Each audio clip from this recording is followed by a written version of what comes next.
Okay guys, before we get into today's video, I want to get real for a minute. When I was brainstorming the ideas for today's video, I originally thought about doing a cookie recipe. It's a gorgeous, a gorgeous cookie recipe that I have. And then the good old wellness culture ghost creeped up. Should I make a low sugar version of the cookies? Should I make a low fat version of the cookies? Should I make a high protein version? Should I make my own hazelnut spread? And then I was like, no ma'am. I actually need to talk about our relationship with mealtime and the anxiety that society and the media creates around foods. And it's an anxiety that often is fueled by us nutritional professionals, unfortunately. My name is Mateos. I'm a nutritionist, a board-certified lactation consultant, and a health coach certified with the American Council on Exercise. We would love to have you here. It's fabulous. So please do consider subscribing.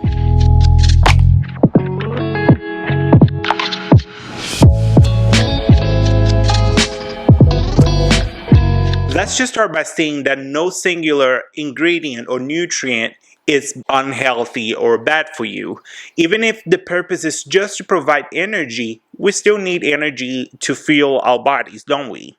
For years, I have been tormented by the pressures of being healthy. And sometimes I'm actually still tormented by the pressures of being healthy. I would feel pressure to do a lower sugar, lower fat version of so many things that I enjoy cooking and eating. I would spend long stretches of time restricting myself from those foods. And for a while, it would work. I would lose some weight. But then I would drown myself in the scarcity around foods for so long that all those cravings would start really creeping on me. And with those cravings, the binging would start. I couldn't open just a box of Oreos and have a couple. I would end up having the entire box. Whenever I had any kind of treat or sweet in my house, I would gravitate around it. Every 15 minutes, be like, maybe I should have another cookie, and go and grab another one, and then another one, and then another one. And in a few hours, I would have eaten most of the box. So today I want to share with you guys some of the things that I've been doing to help nurture my relationship with foods. But before we do that, I want to emphasize that the way that we operate around foods, like anything else, is the product of many years of forming habits. So it's not a quick fix kind of thing. And if I'm going to be honest, I kind of go back and forth with the things that we're going to talk about today. Sometimes I'm really good on it. Sometimes autopilot kicks in and I don't even think about it. So take this as a way to reflect about how you operate around mealtime, how your relationship with foods is. Don't take this as a way to make you feel inadequate, that you're doing something wrong, okay? We're not trying to increase the anxiety around foods. We're trying to let go of it a little bit. And the right way at the end of the day is whatever works for you and your body. That's the most individual thing ever. And one last disclaimer, things might get a little bit cheesy around here, so brace yourself. Let's do it. Number one, I started paying attention to my hunger routines. Not really having a feeding a meal schedule, but noticing when I would normally start getting hungry, and I started preparing in advance. I found that if I let myself go really hungry, I wouldn't make the best decisions about food. I would just order the largest of everything and eat super fast, and then I would end up overeating and then feeling really guilty about it. So now I plan ahead. I have all my meals and snacks kind of selected for the week. That way when Miss Hunger decides to pay a visit, we're prepared. Number two, I started paying more attention to my hunger cues. And this came up in two different ways. First, I stopped being so concerned about the clock and I started responding more to when I was feeling hungry. To me, for a long time, I would look at the time. If it's not time for me to eat and I'm feeling hungry already, I would start drinking water, chewing gum. I would start drinking water, chewing gum instead of just eating. And in my books, restriction equals overeating later on. That's an absolute to me. And second, I started normalizing leaving food behind in my plate. I try to pay more attention when I'm eating if I'm already full or if I'm just eating because I have to finish the plate. Because growing up, I was told that wasting food is a sin. There's all these kids in the world that are going hungry, So I was conditioned to finish plates instead of responding to my hunger. So normalizing having leftovers is something that I continuously work on. Number 3, I started paying more attention to mealtime and to the foods that I'm eating.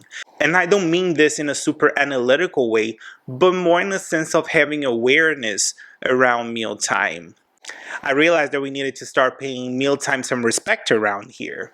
Slowing down, removing distractions, and actually focusing on what I'm eating continues to be transformational.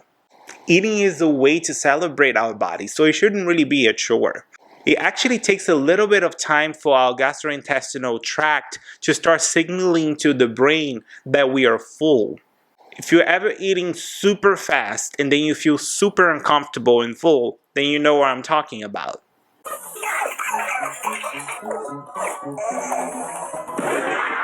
So I would like to invite you guys to reflect about something. If you're anything like me, you might relate to this. When I go to the movies and I buy popcorn, which is the reason I go to the movies, by the time the previews are over, I'm already a good halfway through it. By mid-movie, I am searching the bottom of that little bag for remains of popcorn. Whereas if I were to sit at home, remove distractions, and get the same bag or the same bucket of popcorn and just eat it, paying attention to it, naturally I would eat less of it. Same thing goes to having like a bag of crackers and watching TV. You're just mindlessly grabbing the crackers and eating in a stupor, looking at the TV, and suddenly you ate all the crackers and you're like, oh, what the hell just happened? This is what I'm talking about. Number 4, I started being more aware of my motivators to eat. I frequently crave foods when I'm experiencing negative emotions, which is not an insidious thing by itself, but it can become a problem if you're not currently in a great headspace, because that would start happening kind of frequently. And trust me, I've been there before. Hello, darkness, my old friend. I often crave snacks when I'm feeling bored or anxious, so I try to take an extra second to think about what I'm really needing at that moment. If I'm really needing a snack, or if I'm needing to do something fun, if I'm needing to hang out with a friend, to call a friend, to do something that uses my creativity, or even to just exercise. Actually, when I was writing the materials for this video, I kind of got in the little headspace of being a little anxious, and I went downstairs and I went swimming, and it was gorgeous. Yesterday.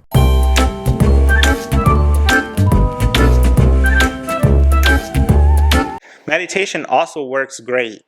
This is something that I was very, very resistant to because it kind of sounded silly to me. But I try to meditate daily nowadays, and it makes a huge difference in my life. But then again, if you're hungry, please just go ahead and eat.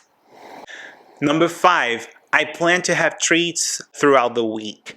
I love planning my meals each weekend and thinking about the recipes that we're gonna eat. So now I try to incorporate some desserts and some fun things throughout the week. That way I keep telling myself those things are available to me, that it's okay for me to eat them, instead of just obsessing about it. It's something that it has helped me kind of let go. Because now I know that it's available, so I'm not constantly thinking oh my gosh, when I'm gonna be able to get some cheesecake, So if I plan to get my meals and snacks, why not plan to include some treats in there too? I think the takeaway and the common denominator throughout today's video is awareness and purpose.